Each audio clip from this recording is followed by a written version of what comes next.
Hello everyone, welcome to my channel K education. कैसे हैं आप सभी लोग? आई होप आप सभी लोग अच्छे होंगे। तो आज मैं आप लोगों को डीएलएड सेकेंड सेमेस्टर का पेपर फर्स्ट जो आपको करा रही थी वर्तमान भारतीय समाज एवं प्रारंभिक शिक्षा, इसमें मैंने आपको पिछली वीडियो में प्रकृतिवाद के बारे में बताया था और आज मैंने आपको बताया था कि मैं आपको प्रयोजनवाद के बारे में सिखाऊंगी। तो चलिए वीडियो को शुरू करने से पहले अगर आपने अभी तक चैनल को सब्सक्राइब नहीं किया है तो चैनल को सब्सक्राइब कर लीजिए। साइड में बेल आइकन है, उसको प्रेस कर लीजिए ताकि जब भी वीडियो अपलोड करूं या भी कोई नोटिफिकेशन आपको दूं तो आपको मिल सके। साथ ही साथ वीडियो अच्छी लगे तो लाइक करिए और वीडियो को ज़्यादा से ज़्यादा शेयर करिए, ठीक है। चलिए, आप लोग वीडियो को देख नहीं रहे हैं, आप लोगों के कहने पर मैंने इतनी जल्दी आपका सेशन स्टार्ट कर दिया। आप लोगों ने कहा मैम जल्दी से स्टार्ट कर दीजिए। मैंने सबसे पहले क्लासेस स्टार्ट की और आपको बताया भी। देखिए, जो आपकी क्लासेस हो चुकी हैं पहले उनके बारे में और आपके जो सिलेबस है एक बार मैं आपको फिर से समझा देती हूँ, ठीक है। तो वर्तमान भारतीय समाज में जो पहला आपका चैप्टर है वो है, देखिए दो भाग में है, एक खंड का भाग में विभाजित किया गया है और एक खंड खा में, ठीक है। तो खंड का जो है वो प्रारंभिक शिक्षा के ऊपर है, ठीक है। तो खंड का में हम क्या क्या पढ़ चुके हैं? शिक्षा की संकल्पना, अर्थ, प्राचीन अथवा अर्वाचीन एवं महत्व, ठीक है। दूसरा लेसन हमने पढ़ लिया है शिक्षा के उद्देश्य एवं वर्तमान भारत में शिक्षा के उद्देश्यों को किस तरीके से प्रभावित करने वाले कारक हैं, ठीक है। फिर हमने तीसरा चैप्टर आपको बताया था, पढ़ा है कि शिक्षा के प्रकार, औपचारिक शिक्षा क्या होती है, अनौपचारिक शिक्षा क्या होती है, दूरस्थ शिक्षा क्या होती है, या इसे हम निरौपचारिक शिक्षा भी कहते हैं।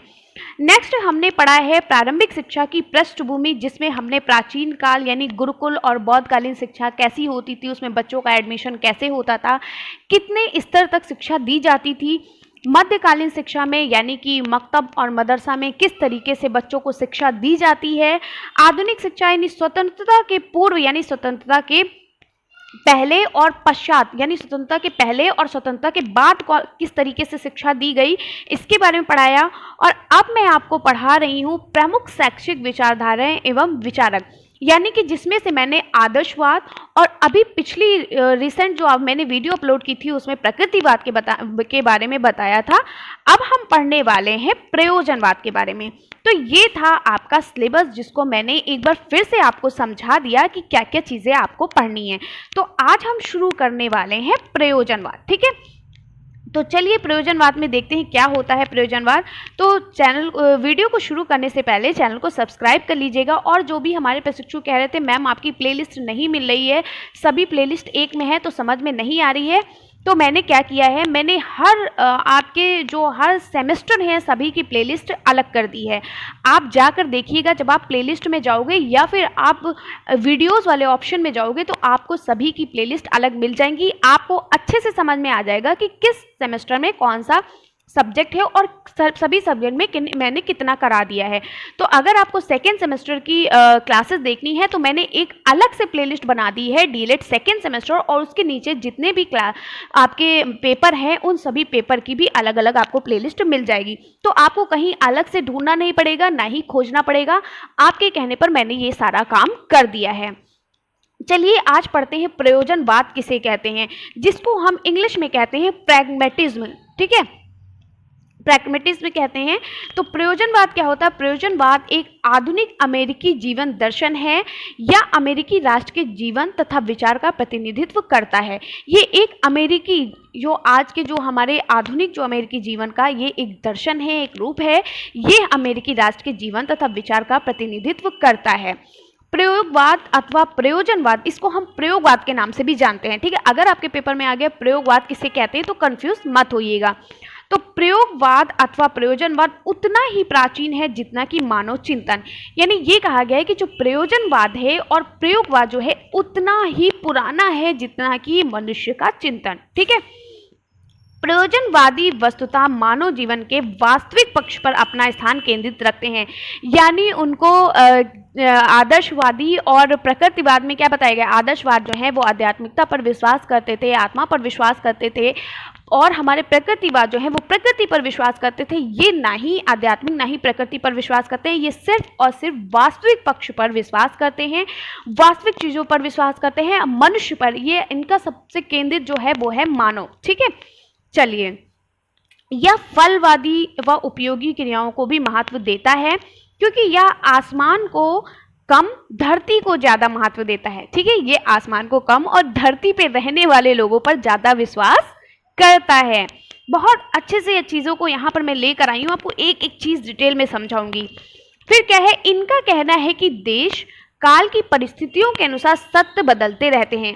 यानी हमारे देश की और हमारे जो टाइम है, टाइम पीरियड के अनुसार क्या होता है, सत्य जो है वो क्या होता है, बदलता रहता है। ठीक है, आज ये तो कल वो, तो कल वो। ठीक है, चेंजेस होते रहते हैं।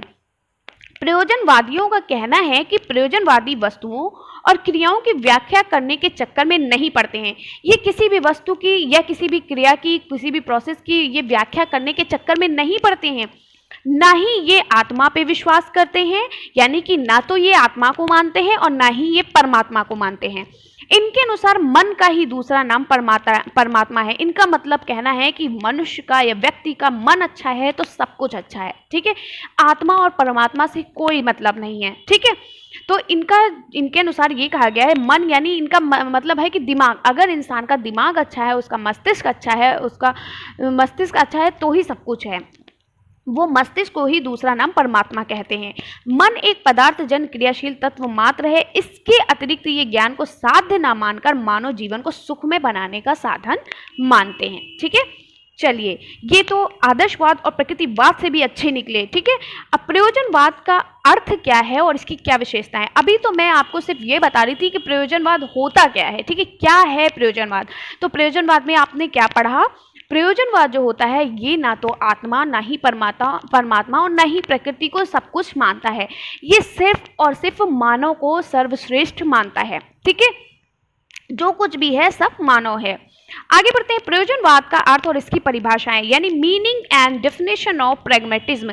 देखिए, आप लोग इसको लिखते चलिएगा, है ना, नोट्स बनाते चलिएगा। ठीक है, साथ ही साथ नोट्स बनाते चलिएगा। और आप लोग वीडियो को शेयर नहीं कर रहे हो, और क्या बात है, आप लोग सपोर्ट नहीं कर रहे हो, क्या आप लोगों को समझ में नहीं आ रहा। आपके कहने पर सारी चीज़ें कर रही हूँ। आपने कहा मैम प्लेलिस्ट नहीं समझ में आ रही, मैंने प्लेलिस्ट भी अच्छे से, आज मैंने सारी प्लेलिस्ट एक साथ बना दी है, आप देख लीजिएगा जाकर। ठीक है, चलिए, प्रयोजनवाद का अर्थ एवं परिभाषा, meaning and definition of pragmatism. चलिए, प्रैग्मेटिज्म होता क्या है, यानी प्रयोजनवाद क्या है, इसकी उत्पत्ति कहाँ से हुई है, इसका जन्म कहाँ से हुआ है। तो प्रैग्मेटिज्म शब्द की उत्पत्ति जो है, ये देखिए, इसकी जो उत्पत्ति है प्रैग्मेटिज्म की, आपको बता देती हूँ, ये ग्रीक भाषा में भी हुई है और लैटिन भाषा में भी हुई है। ठीक है, ध्यान रखिएगा, इसकी उत्पत्ति ग्रीक भाषा में भी हुई है और लैटिन भाषा में भी हुई है। चलिए देखते हैं, प्रैग्मेटिक शब्द की उत्पत्ति perennation of the word pragmatism, यानी ग्रीक शब्द प्रैग्मेटिकोस से मानी जाती है। प्रैग्मेटिकोस शब्द प्रैग्मा और प्रैमाटोस से निकलता है, जिसका अर्थ होता है अ थिंग डन, यानी कि किया गया कार्य। ठीक है, क्या होता है, किया गया क्या कार्य, या फिर अ बिजनेस डीड, यानी कि व्यवसाय, या फिर एन इफेक्टिव एक्शन, यानी प्रभाव कार्य। ठीक है, यानी इसका मतलब होता है ग्रीक भाषा में इसका शब्द है किया गया कार्य, या फिर कोई व्यवसाय, या फिर प्रभावी कार्य। ठीक है, नेक्स्ट है प्रैग्मेटिज्म की उत्पत्ति जो लैटिन भाषा में हुई है, इसका शब्द क्या है। इसका कहना है कि जो लैटिन भाषा का जो शब्द है वो है प्रैग्मेटिकस से भी मानी जाती है, जिसका अर्थ होता है व्यवहारिकता, यानी एक व्यक्ति का बिहेवियरिज्म। ठीक है, फ्रेंच भाषा में भी इसका आविष्कार हुआ है, इसकी उत्पत्ति हुई है, इसका जन्म हुआ है, जिसको हम प्रैग्माटिक्यू कहते हैं। शब्द का प्रयोग भी इसी अर्थ में किया जाता है। ठीक है, उपयुक्त शब्दों में अर्थों से स्पष्ट है कि प्रैग्मेटिज्म का शाब्दिक अर्थ होता है व्यवहारिकता और उपयोगिता, यानी कि अभी तक आपने पढ़ा लैटिन भाषा में, ग्रीक भाषा में, ठीक है, और इसके साथ साथ आपने पढ़ा फ्रेंच भाषा में, तो सभी का मतलब यही है कि एक व्यक्ति का व्यवहार, या फिर उसकी उपयोगिता, या फिर उसका व्यवसाय, या फिर किया गया कार्य, या फिर कार्य का प्रभाव। ठीक है, प्रैग्मेटिज्म वह दर्शन है जिसके अनुसार सिद्धांतों की सत्यता का निर्णय किया जाता है, वस्तुओं तथा तथ्यों के व्यवहारिक परिमाणों के आधार पर होता है। ठीक है, चलिए देखिए, प्रयोजनवाद को हम कई नामों से भी जानते हैं। प्रयोजनवाद को प्रयोगवाद, फलवाद, व्यवहारवाद, उपयोगितावाद आदि के नामों से भी जाना जाता है। अगर आपसे पूछ लिया जाए प्रयोजनवाद को किन किन नामों से जाना जाता है, तो आप लिख सकते हो। नेक्स्ट आपका है कि परिभाषा। देखिए, इसकी परिभाषा क्या है। एक तो इनको विलियम जेम्स के अनुसार, विलियम जेम्स ने इनकी परिभाषा दी है और रॉस ने। तो विलियम जेम्स ने प्रयोजनवाद को क्या कहा है, तो विलियम जेम्स के अनुसार कहा गया है कि प्रयोजनवाद मस्तिष्क का स्वभाव है और दृष्टिकोण है, यानी कि ये मस्तिष्क का स्वभाव है, कैसा आपका मस्तिष्क है, कैसी आपकी सोच है, आप लोगों के बारे में कैसा सोच सकते हो और कैसा आपका देखने का नज़रिया है, यानी दूसरों को देखने का नज़रिया कैसा है, कैसा आपका व्यवहार है, ये प्रयोजनवाद क्या करता है, ये प्रयोजनवाद होता है। ये सत्य और विचारों की प्रकृति का भी सिद्धांत है। ये लोगों के सत्य और उनके विचारों की जो प्रकृति होती है उसका भी ये एक सिद्धांत है। अंतिम रूप से यह वास्तविकता का भी सिद्धांत है। तो विलियम जेम्स के अनुसार क्या कहा गया है कि लोग किस नज़रिए से लोगों को देखते हैं, ठीक है, कैसा उनका स्वभाव है, कैसी इनकी सोच है, ठीक है, और उनकी वास्तविकता कैसी, रियलिटी कैसी, यानी कि कोई दिखावा, कोई दिखावट नहीं, सिर्फ उनकी रियलिटी के बारे में बात की गई है कि एक मनुष्य का उसकी कैसी वास्तविकता है, वो किस तरीके का इंसान है, और सत्य और विचारों की प्रकृति का भी ये सिद्धांत है।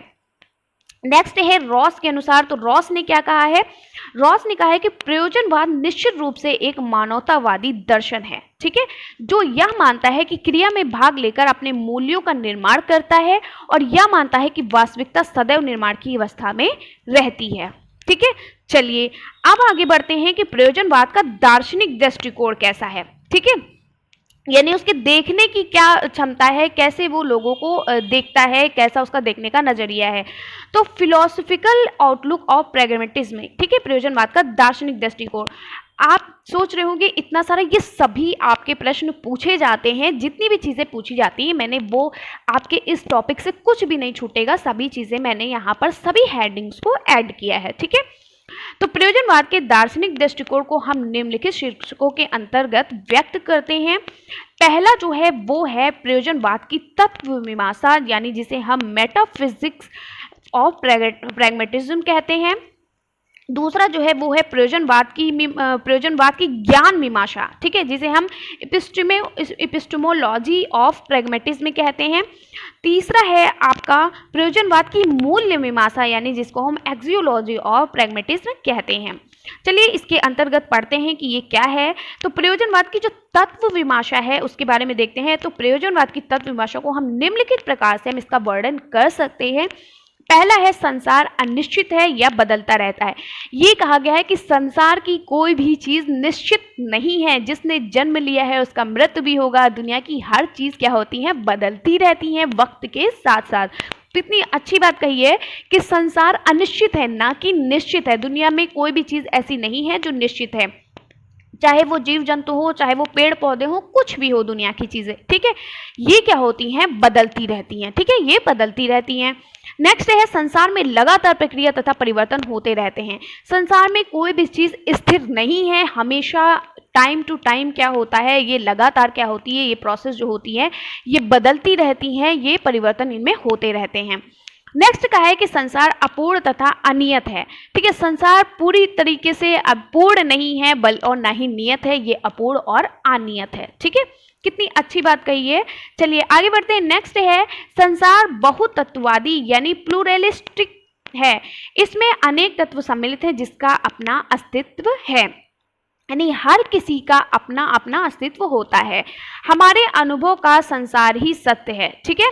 फिर इन्होंने कहा मानव क्रियाओं पर जोर देना, यह किसी अंतिम सत्य को नहीं खोजते, प्रत्यक्ष ही सत्य है, यानी जो भी देखते हैं वही सच मानते हैं, ठीक है। चलिए आगे बढ़ते हैं। नेक्स्ट है प्रयोजनवाद की ज्ञान मीमांसा, जो दूसरी आपकी यहाँ पर दूसरी हेडिंग है प्रयोजनवाद की ज्ञान मीमांसा। तो प्रयोजनवाद की ज्ञान मीमांसा को भी सिद्धांत इसके जो है वो निम्नांकित हैं। कौन कौन से, इसकी पहला है इसकी ज्ञान मीमांसा दो छोरों यानी अनुभववाद और तर्कवाद के बीच में है। दूसरा है ज्ञान अनुभव में निहित है, ठीक है, एक्सपीरियंस में निहित है, यानी आप अपने जो भी एक्सपीरियंस करोगे वही आपको चीज़ें समझ में आती हैं, आप जो करके सीखते हो वही सही रहता है।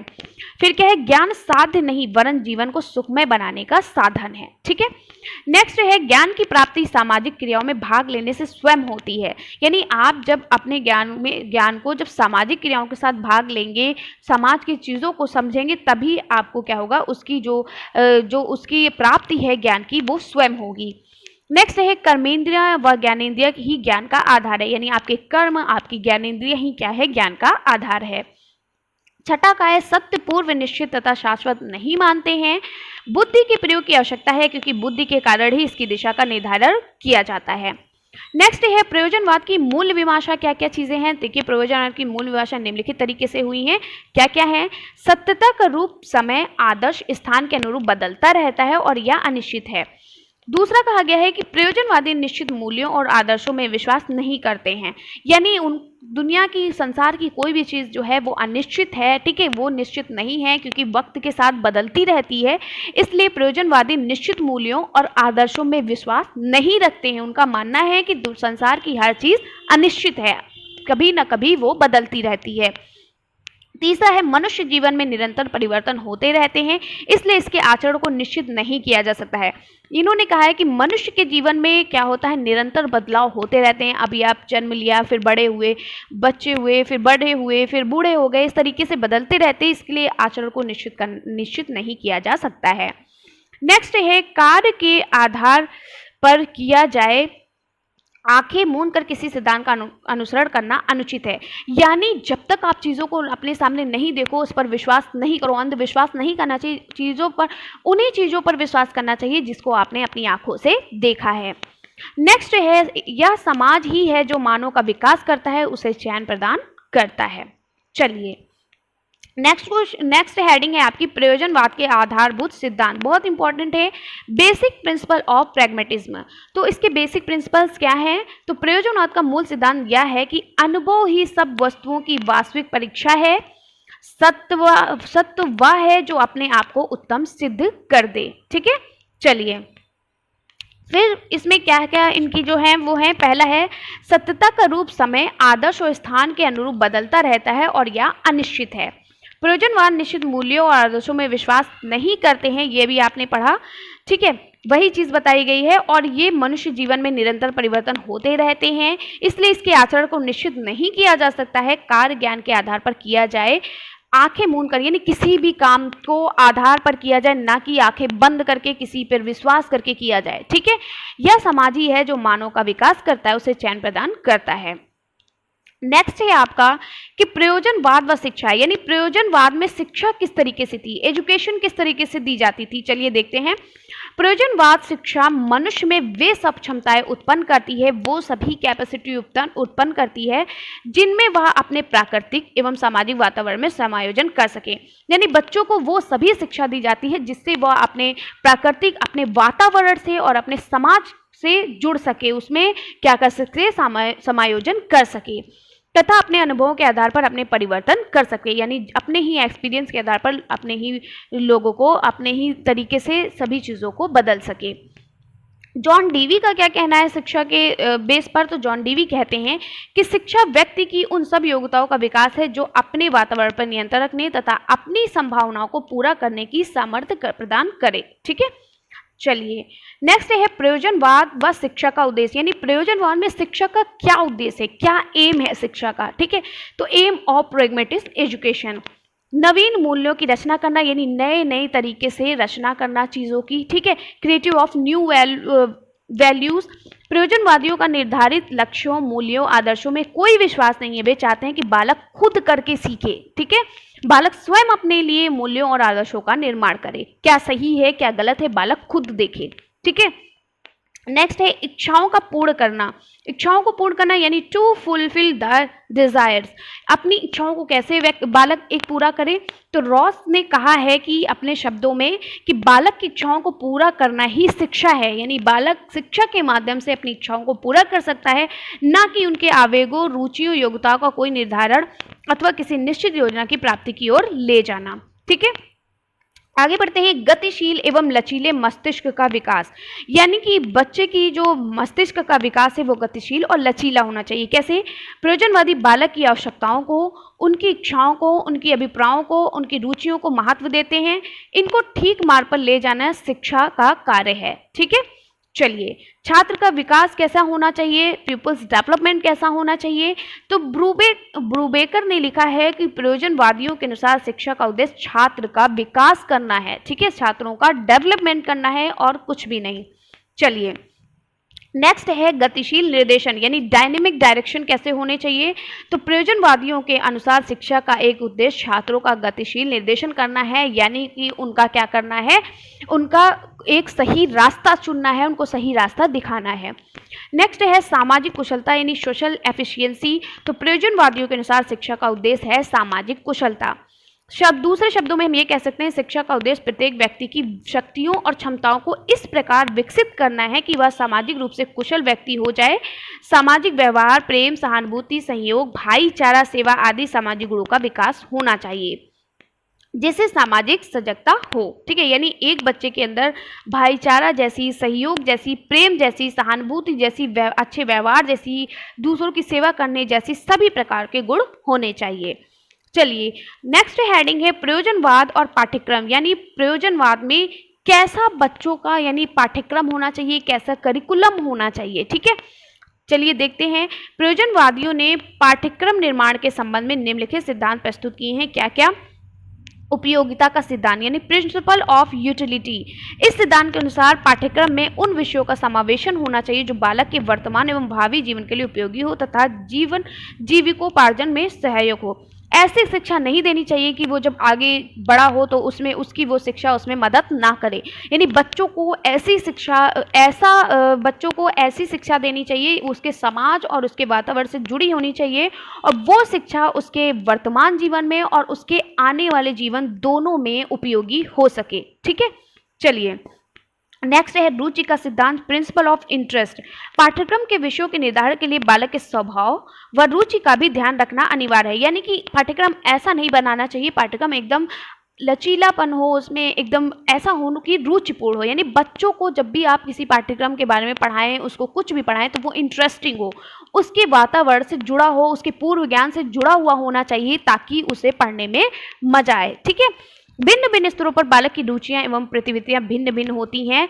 विभिन्न स्तरों पर भिन्न भिन्न विषयों की शिक्षा देनी चाहिए। यानी अलग अलग स्तर के बालक में अलग अलग तरीके की रुचियां उत्पन्न होती हैं, उन सभी रुचियों को ध्यान में रखते हुए बालक को शिक्षा देनी चाहिए। ठीक है, अब पता चला हाई स्कूल के बच्चों की शिक्षा आप 4th क्लास के बच्चे को दे रहे हो तो उसे कुछ नहीं समझ में आएगा, क्योंकि वो उसके स्तर के विरोध है, उसके जो स्तर है उसका उससे मिलता जुलता नहीं है। ठीक है, नेक्स्ट है क्रिया का सिद्धांत यानी प्रिंसिपल ऑफ एक्टिविटी। तो पाठ्यक्रम बालक की क्रियाओं पर आधारित होना चाहिए, यानी बालक किस स्तर का है इसको देखकर पाठ्यक्रम यानी आपका करिकुलम तैयार करना चाहिए। चाहे पाठ्यक्रम में स्वतंत्र, अर्थपूर्ण, उद्देश्यपूर्ण और सामाजिक क्रियाओं का भी स्थान होना चाहिए। ठीक है, चलिए नेक्स्ट है अनुभव का सिद्धांत, प्रिंसिपल ऑफ एक्सपीरियंसेस। इस सिद्धांत के अनुसार शिक्षा के पाठ्यक्रम के अनुसार सीधा संबंध बालक के अनुभव, भावी व्यवसायों क्रियाओं से होना चाहिए। यानी बच्चों के लिए ऐसा पाठ्यक्रम तैयार करना चाहिए जो सीधा संबंध उसके बालक के अनुभव पर, उसके एक्सपीरियंस पर, जो वो पहले से सीख चुका है उससे मिलता जुलता होना चाहिए। उसके भावी व्यवसाय यानी कि आगे चल के वो जो कुछ भी करना चाहे उसमें भी उसकी मदद करे और उसकी क्रियाओं में उसकी मदद करे। ठीक है, चलिए नेक्स्ट है एकीकरण का सिद्धांत यानी प्रिंसिपल ऑफ इंटीग्रेशन। तो प्रयोजनवादी पाठ्यक्रम में विषयों के परंपरागत विभाजन की निंदा करते हैं। प्रयोजनवादी बुद्धि की समग्रता और ज्ञान की अखंडता में विश्वास करते हैं। ठीक है, बुद्धि की समग्रता और ज्ञान की अखंडता में विश्वास करते हैं। उनका कहना है कि वास्तविक ज्ञान अखंड होता है। ठीक है, छात्र को अलग अलग पढ़ने के बजाय क्रिया संबंधित समस्त ज्ञान प्राप्त करने के लिए प्रोत्साहित करना चाहिए। ठीक है, छात्र को क्या करना चाहिए, अलग अलग पढ़ने के बजाय उन्हें करके सीखने पर ज्यादा फोकस करना चाहिए। निष्कर्ष रूप से हम कह सकते हैं कि प्रयोजनवाद लाभप्रद, लचीली, गतिशील और सुसंबद्ध पाठ्यक्रम चाहते हैं। चलिए प्रयोजनवाद और शिक्षण विधियां यानी प्रयोजनवाद में किन किन शिक्षण विधियों का प्रयोग करना चाहिए बालक को पढ़ाने के लिए। तो pragmatism and method of teaching. तो चलिए देखते हैं प्रयोजनवाद में कैसी शिक्षा का प्रयोग करना चाहिए। तो यह परंपरागत शिक्षण विधियों को स्वीकार करता है। प्रयोजनवाद बालक को केंद्र में रखकर शिक्षा का प्रदान करने की बात स्वीकार करता है।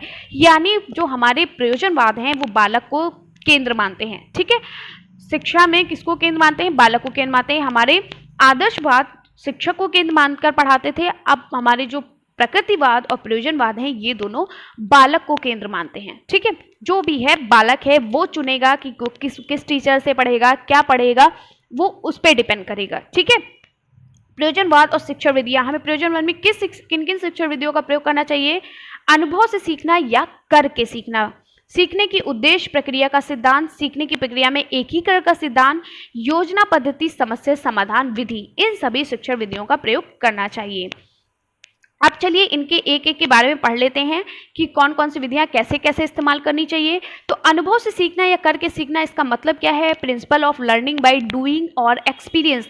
तो इसका मतलब यह है कि प्रयोजनवादी चाहते हैं कि बालक रट कर नहीं बल्कि क्रिया या अनुभव के माध्यम से ज्ञान अर्जित करे, खुद करके कुछ सीखे, अपने एक्सपीरियंस के द्वारा कुछ सीखे, ना कि रट कर। ठीक है, बहुत से बच्चे ऐसे होते हैं रट्टा मार लेते हैं, ठीक है, रट्टा मार के पढ़ लेते हैं, समझ में उन्हें कुछ नहीं आता है। तो ऐसा नहीं पढ़ाओ कि बच्चे रट्टा मारे। ठीक है, रटन विद्या जो होती है वो कुछ समय के लिए होती है। ठीक है, तो बच्चों को करके सीखने, एक्सपीरियंस के द्वारा, प्रैक्टिकल्स के द्वारा ऐसे बच्चों को सिखाना चाहिए।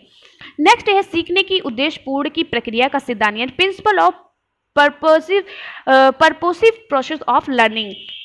प्रयोजनवाद यह चाहता है कि बालक स्वयं ही ज्ञान और योग्यता प्राप्त करे, खुद ही वो अपने ज्ञान और खुद ही योग्यता प्राप्त करे, जिससे कि वह वास्तविक जीवन की परिस्थितियों का सफलतापूर्वक सामना कर सके, यानी आने वाली परिस्थिति में वो अपने जो भी कठिनाइयां हैं उनका सामना कर सके।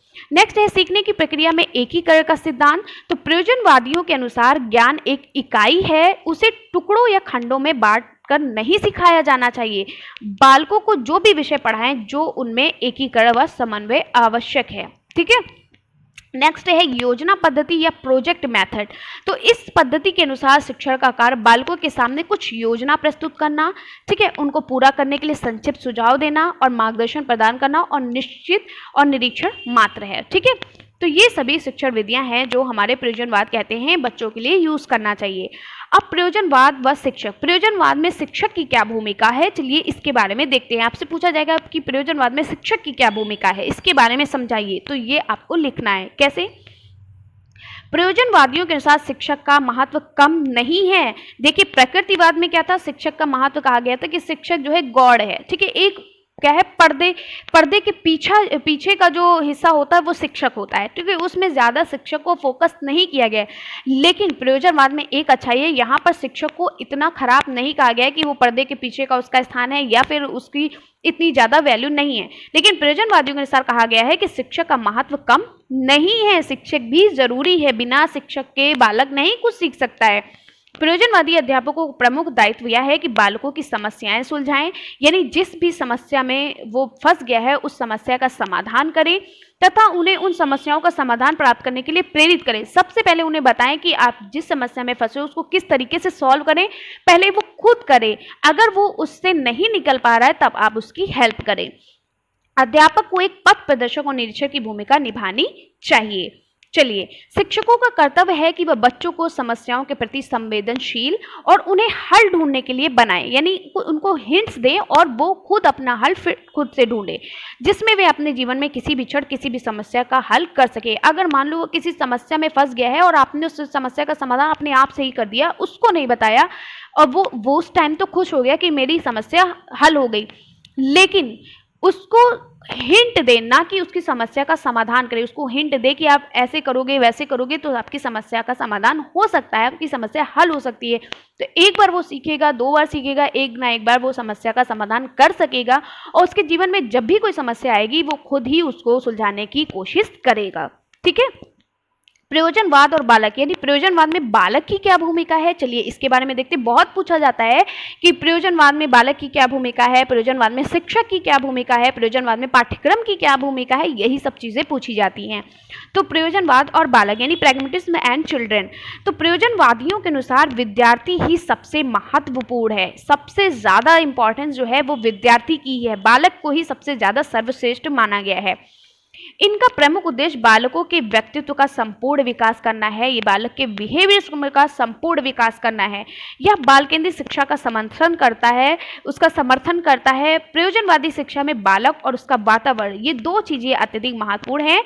जहां प्रकृतिवाद में बालकों को वातावरण, जहां प्रकृतिवाद में बालकों को केवल प्रकृति का अनुगामी माना जाता है, लेकिन प्रयोजनवाद में बालक को वातावरण और बालक दोनों का हिस्सा माना जाता है। लेकिन प्रयोजनवाद में यह स्वीकार किया जाता है कि उनमें अनुभव के आधार पर वातावरण में परिवर्तन कर सकता है। समझ में आ गया?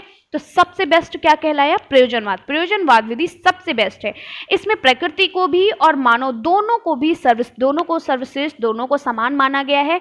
बिना प्रकृति के मानव का जीवन निश्चित नहीं है और बिना मानव के प्रकृति निश्चित नहीं है। ठीक है, दोनों का जीवन संभव, एक दूसरे के बिना दोनों का जीवन संभव नहीं है। यहाँ पर शिक्षक को भी इसी तरीके से कहा गया कि बिना शिक्षक के बालक का विकास नहीं हो सकता, बिना बालक के एक शिक्षक की कोई भूमिका नहीं। लेकिन हाँ, इसमें थोड़ा सा बालक को सर्वश्रेष्ठ माना है। ठीक है, यानी यहाँ कहा गया शिक्षा जो है वो बाल केंद्रित होनी चाहिए। ठीक है, चलिए प्रयोजनवाद और अनुशासन, यानी प्रयोजनवाद में अनुशासन कैसा होना चाहिए, डिसिप्लिन कैसा होना चाहिए, चलिए देखते हैं। प्रयोजनवादियों के अनुसार अनुशासन मुख्य रूप से सामाजिक ही होता है। ठीक है, और यह सामाजिक अनुशासन सामाजिक परिवेश में सामूहिक और प्रयोजनमय क्रियाओं में सक्रिय भाग लेने से उत्पन्न होता है। जैसे हमारे जॉन डेवी कहते हैं कि जॉन डेवी के शब्दों में कहा गया कि परिणाम देने वाले कार्यों को करने से और एक सामाजिक तथा सहयोगपूर्ण विधि से करने से एक विशेष प्रकार का अनुशासन उत्पन्न होता है। यही क्या है?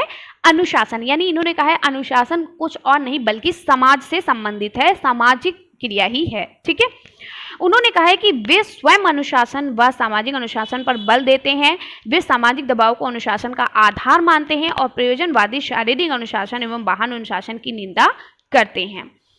आगे बढ़ते हैं प्रयोजनवाद और विद्यालय, यानी प्रयोजनवाद में विद्यालय यानी स्कूल की क्या भूमिका। अभी आपने पढ़ा पाठ्यक्रम की क्या भूमिका, फिर नेक्स्ट हेडिंग पढ़ी बालक की क्या भूमिका, फिर आपने पढ़ा शिक्षक की क्या भूमिका। ठीक है, अब आप पढ़ने जा रहे हो प्रयोजनवाद में विद्यालय की क्या भूमिका है। ठीक है, स्कूल की क्या भूमिका है।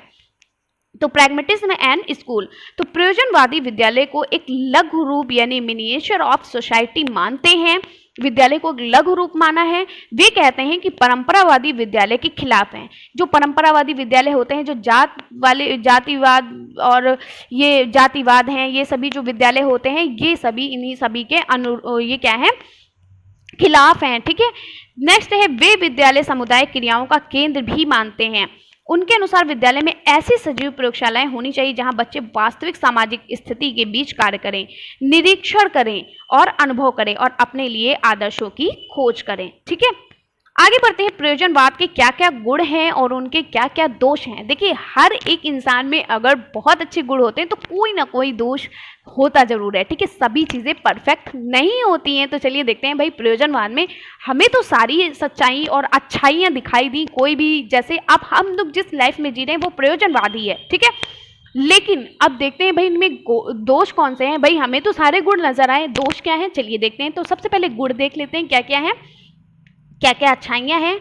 तो प्रयोजनवाद के गुण, पहला है प्रयोजनवाद विचार के बजाय क्रियाओं को अधिक महत्व देता है, यानी सोचने के बजाय करने पर ज़्यादा डिपेंड है। प्रयोजनवाद शिक्षा बाल केंद्रित शिक्षा है। कैसी शिक्षा है? अभी आपने पढ़ा प्रयोजनवाद की शिक्षा बाल केंद्रित शिक्षा है।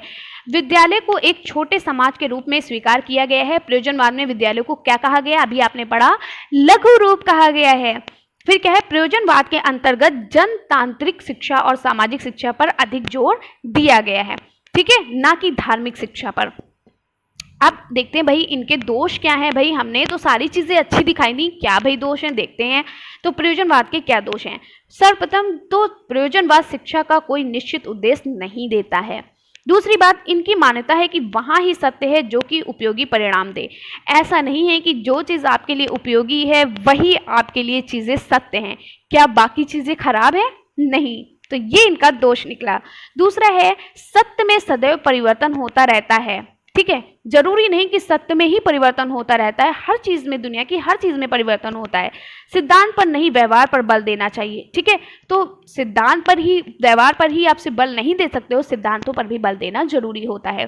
तो ये इनके दोष हैं। तो आपका ये चैप्टर खत्म हुआ। तो कैसी लगी वीडियो कमेंट्स बॉक्स में ज़रूर बताइएगा और वीडियो को ज़्यादा से ज़्यादा शेयर करिए। देखिए इतने अच्छे से आपको हर चीज़ विद डिटेल में पढ़ा रहे हैं। हर चैप्टर में जितने भी आपका हेडिंग्स हैं, एक भी हेडिंग्स छूटने नहीं पाएगी। हर एक हेडिंग्स को बहुत अच्छे से समझाऊंगी और आपको समझ में आया कि नहीं कमेंट्स में ज़रूर लिखिएगा। कैसी लगी वीडियो। बाकी आपको जो इंग्लिश की क्लास है, मैथ की क्लास है, हिंदी की क्लास है, ठीक है, ये सभी क्लासेस के कुछ कुछ हमने चैप्टर पढ़ा दिए हैं और हमने प्लेलिस्ट भी अलग से बना दी है। डीएलएड सेकेंड सेमेस्टर ऐसे प्लेलिस्ट बनी, उस प्लेलिस्ट के अंतर्गत आपकी जितनी भी पेपर हैं उन सभी पेपर की प्लेलिस्ट आपको मिल जाएगी अलग से, ठीक है। और आप हमारे पूछते रहते हैं मैम मेरी क्लासेस कब कराओगे, मेरी क्लासेस कब कराओगे। तो आपकी क्लासेस जो है कल से मैं चेंज कर रही हूँ, यानी कि कल जो आपकी क्लास है वो 11 बजे होगी, सुबह के 11 बजे होगी, ठीक है।